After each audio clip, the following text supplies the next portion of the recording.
I've been asked several times why, if you have a sewing room in your house, why would you go and get a shed to turn into your sewing room? This sewing room in my house measures approximately 9 by 12. So I had everything crammed in there. I could not crochet in this room. I had to use a separate room in the house, which is fine. But I really just needed something bigger. And this room worked out just fine for me for a while.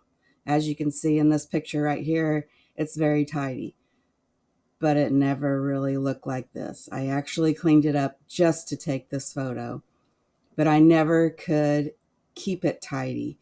The table there with the fabric laying on it folds out, and that's my cutting table. Realistically, who really is going to fold that table down every single time? Not me. And P.S., that carpet is from 1974 and it still looks brand new. Another reason I wanted to get a shed was, as you can tell, I'm leaving the house and there's a flight of stairs. There's only 6 steps, but I do have quite a few customers who come to the house, and some of them can't really get up the steps quite so well. And then once you get to the top, you turn a corner and you have to walk down the hallway. And I really just didn't want people coming through my house all the time. I wanted to make it more convenient for when people wanted to come over. And like, I make t-shirt quilts, which if you stick to the video, I'll show you some of them I've made at the end. And it just makes it a lot easier for people who are coming over who want to pick up items I have for sale. And I'm right there. I'm always in my shed. I spend more time in my shed than I do in the house. And this is the outside of my shed. This is still at the place that I bought it at. That's where I took this picture. And then they delivered it to me about 2 weeks later. The first thing that I had done was I called an electrician, and he came over and we mapped out what this room was being used for and that I needed lots of lighting. So I have 8 can lights at one end and 8 on the other. And in another picture coming up, I have a ceiling fan that also has a very bright light. I also have 10 plug-ins that are almost center of the walls. I didn't want them down low because I didn't want to have to always be moving stuff out of my way to find them. So we agreed on it's almost halfway.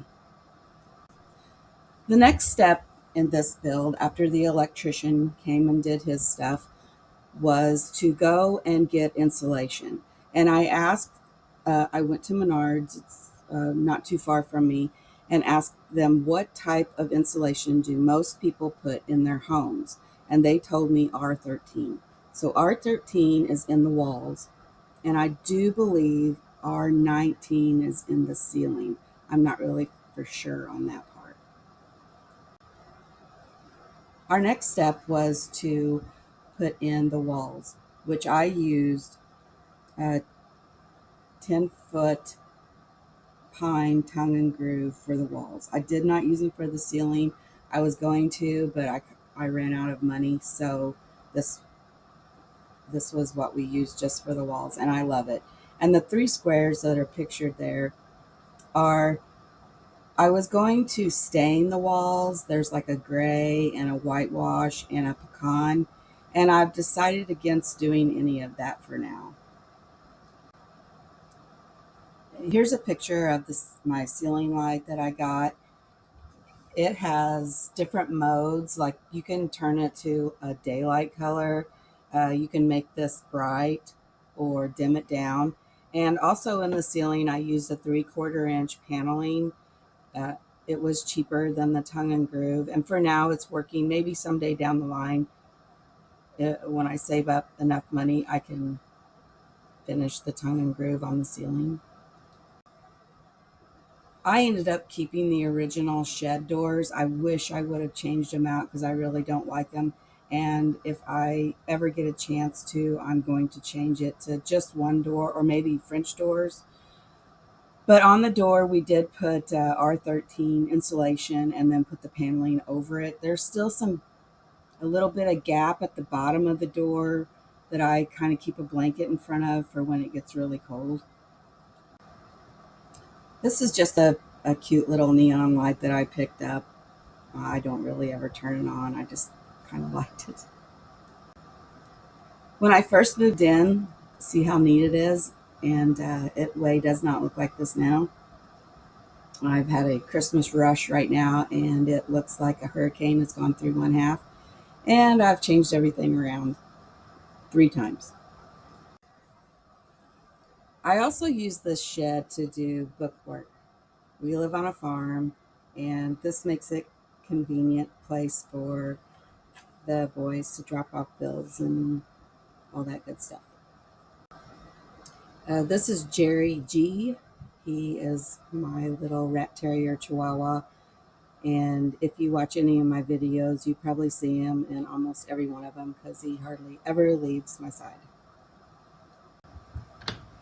Another question that I get asked is, what are you going to do if it snows, or what if it's raining? How are you going to get back to the house? Well, it's about, I don't know, 25 steps from my front door.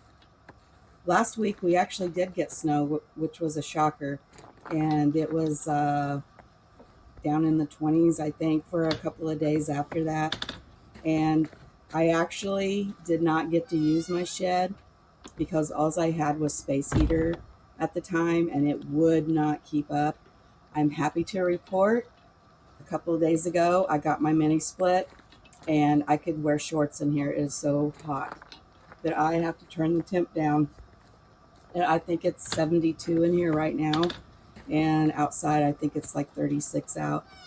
But I did have to trek back and forth a couple of times when it was starting to snow, and it wasn't fun. But it is close to my house, so I made it, and I will keep making it because I absolutely love this shed. I also get asked, what do you do in your craft room? Well, I make hats. I also use a central knitting machine, and I make pumpkins. I like to sew purses. I make crossbody, crochet, cell phone purses that I sell on Etsy, Amazon, and Michaels, and eBay, and Facebook. I also make t-shirt quilts, but I do mine a little differently. I crochet around them. Well, that's a wrap for this segment. If you have any questions, please drop them in the comments. I will be more than happy to try to answer them for you. Thank you so much for watching, and I so appreciate all the subscribers that I've gotten. I really, really, really appreciate it. Thank you.